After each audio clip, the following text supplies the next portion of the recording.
Solution लिखा हुआ किसी का देख लो, खुद करोगे तब आएगा, और एग्जाम में भी तभी होगा जब खुद किए होगे, वरना नहीं होगा, क्योंकि आइडिया ही नहीं आएगा ना। मेन दिक्कत ये होता है तुम किसी का सॉल्यूशन देख रहे हो ना, तो तुम्हें ये नहीं पता उसने वहां तक पहुंचा कैसे, तुम सीधा सॉल्यूशन ही देख रहे हो, तो you don't know the thought process. और एग्जाम में चाहिए थॉट प्रोसेस, तुम्हारे पास होगा ही नहीं। तो जो लोग सॉल्यूशन देख देख करते हैं, क्या होता है, उनका एटीट्यूड या उनका माइंड सेट डेवलप नहीं होता। तो आप सॉल्यूशन स्टार्ट तब करोगे जब आपका माइंडसेट क्वेश्चन से सॉल्यूशन को कनेक्ट कर पाएगा, उसके बीच में एक थॉट प्रोसेस है। वो थॉट प्रोसेस तभी आएगा जब आप खुद से सॉल्व करने की कोशिश करोगे। सिर्फ सॉल्यूशन देख के करोगे तो वो आपको अनसॉल्व क्वेश्चन होगा ही नहीं आपसे।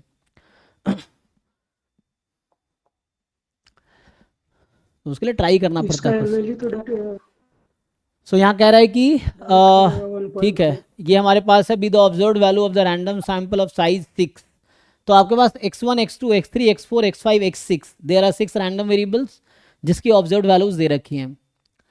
अब पूछ रहा है कि from a continuous distribution with this PDF, तो x जब 0 से हाफ में है पीडीएफ 1 है, और x जब हाफ से थीटा में है तो पीडीएफ ये है। ओके, अच्छा एक चीज़ आप अगर नोटिस करोगे तो जो वैल्यूज़ हैं क्या है, 0.2 जो है इसमें है ना, बाकी वैल्यूज़ इसमें हैं, जो x की वैल्यूज़ हैं एक्चुअली, हम ये देख रहे हैं x की वैल्यूज़ क्या है ना। तो 0.2 इस वाले में है, तो पीडीएफ उसके अकॉर्डिंग 1 ले सकते हैं हम लोग। होता क्या है, आप लाइक्लीहुड फंक्शन जब लिखते हो तो कैसे लिखते हो, likelihood function is actually, this is joint PDF ना, fx1 fx2 fx3 fx4 fx5 fx6, 6 random इसलिए ऐसा लिख दिया, जिसको आप जब आप लिखते हो तो ऐसे लिखते हो, product f of x i from 1 to n, n यहाँ 6 है, तो यही x1 x2 x6 तो आपको गिवन है, क्योंकि ये थीटा का फंक्शन है।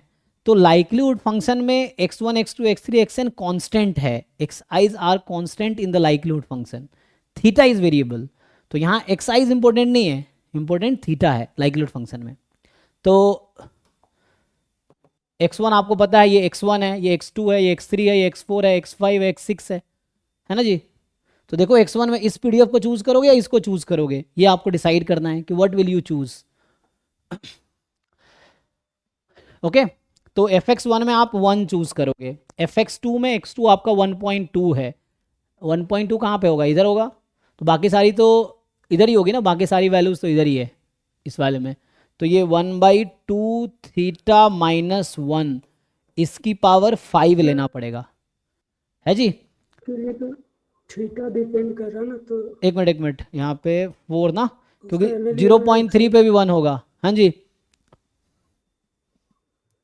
सर बोल रहे हैं ना कि थीटा इज ग्रेटर देन हो जाएगा ना थर्ड स्टैटिस्टिक्स, जो कि 1.4 है। कोई नहीं, उससे भी देखते हैं, अभी तो मैं ये लिख दिया आगे, अच्छा आगे लिखना पड़ेगा वो तो हम लिखते हैं। अच्छा वैसे कह रहे हो, अभी रुक जाओ, तो यहाँ पे हम क्या देखेंगे, लाइक ये था ना प्रोडक्ट, वो कोई दिक्कत नहीं है, तो यहाँ पे क्या आएगा,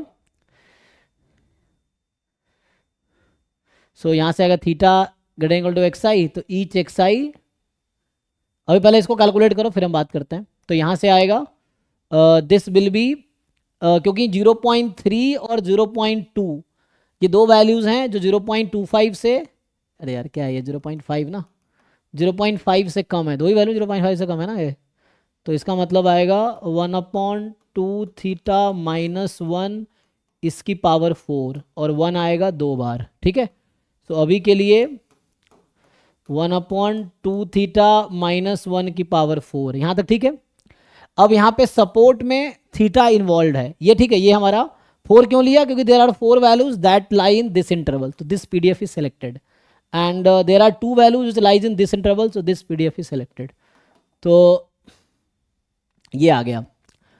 अब यहाँ पे थीटा आप पे डिपेंड कर रहा है सपोर्ट में, तो यहाँ पे क्या होगा, थीटा इज मोर देन, जब यहाँ लाइक्लीहुड फंक्शन लिख रहे थे, so theta is more than equal to each x i, तो theta more than equal to maximum of all, तो मैक्सिमम ऑफ ऑल अभी के लिए, हालांकि इसमें जो इसमें है इसी के लिए बात करेंगे हम लोग। तो मैक्सिमम क्या आएगा, है ना, जो इसमें है इसी के लिए बात करेंगे ना इस इंटरवल में। तो एनीवे मैक्सिमम क्या होगा, 1.4। तो मैक्सिमम ऑफ एक्साइज, तो यहाँ पे मैक्सिमम जो है उनमें से 1.4 है। अच्छा, तो यहाँ से आ गया theta more than equal to 1.4, MLE का डेफिनेशन क्या होता है? MLE is the value of parameter that maximizes likelihood function, मतलब point of maxima in the likelihood function is called MLE। ठीक है, तो हमें पॉइंट ऑफ मैक्सिमा निकालना है इसमें। सो सिंपली अब आपको क्या करना है, अब आपके पास एक फंक्शन है।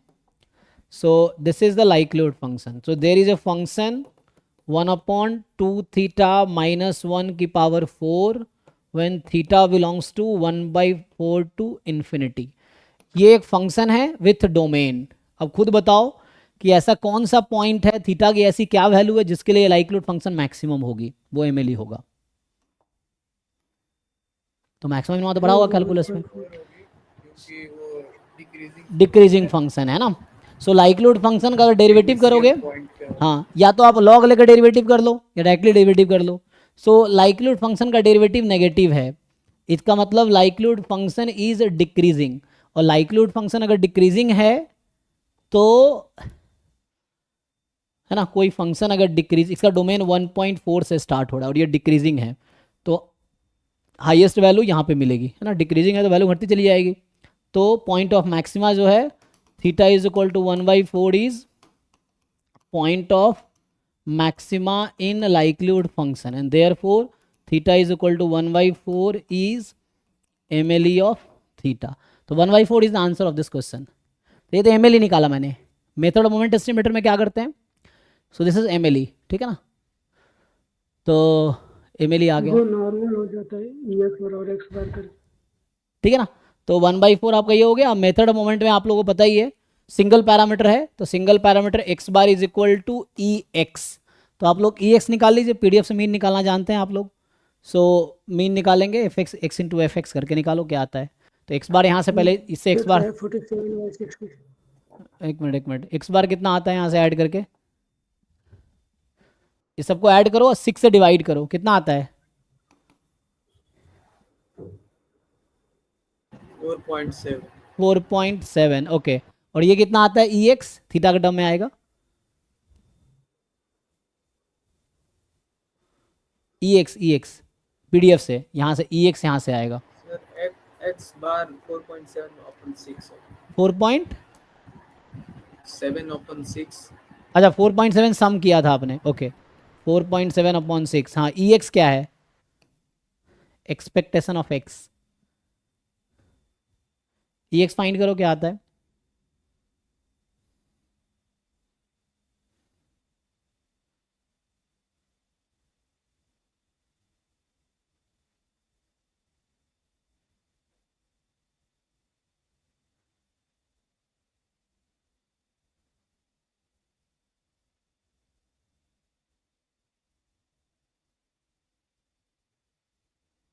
सर मैंने डायरेक्ट X बार की वैल्यू और EX करके कैलकुलेट किया ना, तब थीटा बराबर आया 32/15।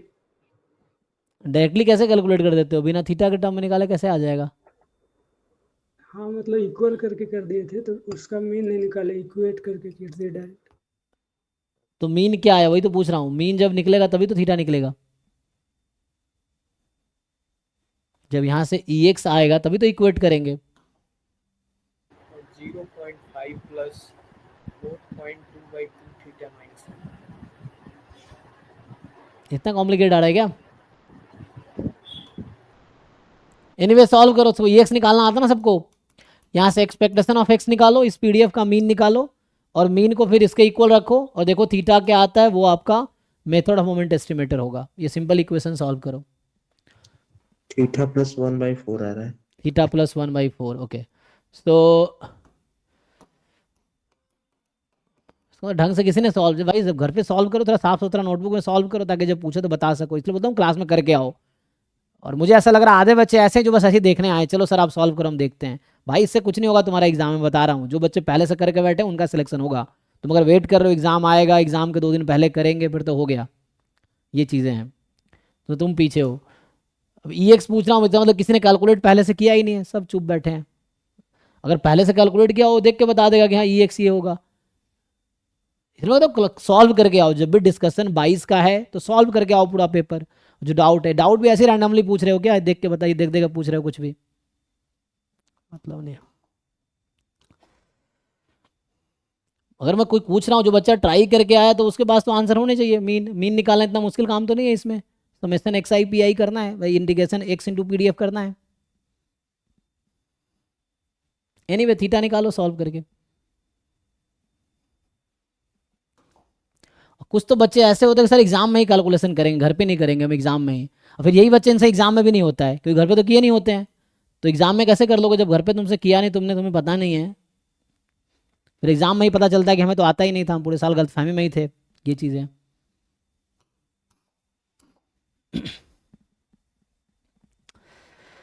हाँ जी। सो नेक्स्ट है 25 के बाद 28 है ना। सो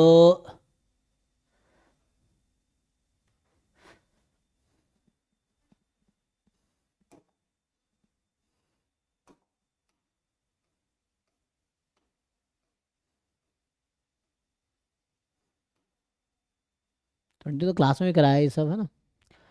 तो क्लास में तो सारे क्वेश्चन लगभग हो ही गए हैं क्योंकि हम जब कंस्ट्रक्ट कर रहे थे कॉन्फिडेंस इंटरवल तो क्लास में डिस्कस नहीं किए थे।